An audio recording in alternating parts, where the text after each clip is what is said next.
Hello and welcome back to the Daily Sales Message Podcast. This is episode 478. On this podcast, every single day, I share a piece of simple and actionable advice that's designed to help you feel more confident and sell more stuff too. And if you're any good at maths, you can work out 478 days ago. That's when this started.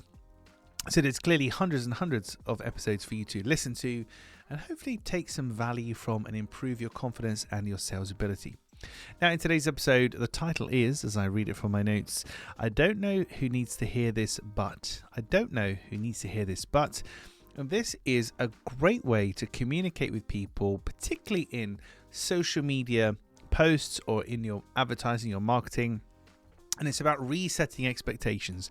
I don't know who needs to hear this, but you actually have to talk about the destination that you're selling to people, not the journey. I don't know who needs to hear this, but nobody's buying the thing you sell. So nobody's buying a clear sales message. They're buying what it means for them, which is to be more confident and to sell more stuff.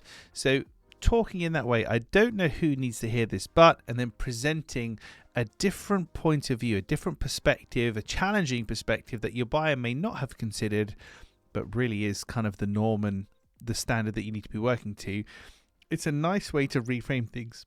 It's a nice way to reframe things, and using the term, I don't know who needs to hear this, but there's something about that phraseology that creates a little bit of FOMO, fear of missing out, a little bit of anticipation, and it gets people to read the social media posts or to listen to you when you're talking. So think about a challenging perspective, a challenging point of view, something different about what you do and how you do things that your buyer needs to hear about.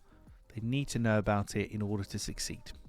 Right, that's it for this episode of the podcast. Tomorrow in episode 479, how I would change my message to confuse less people. How I would change my message to confuse less people. There's a couple of things I would do to simplify and clarify your messaging if I was given the chance. So we'll talk about it in tomorrow's episode.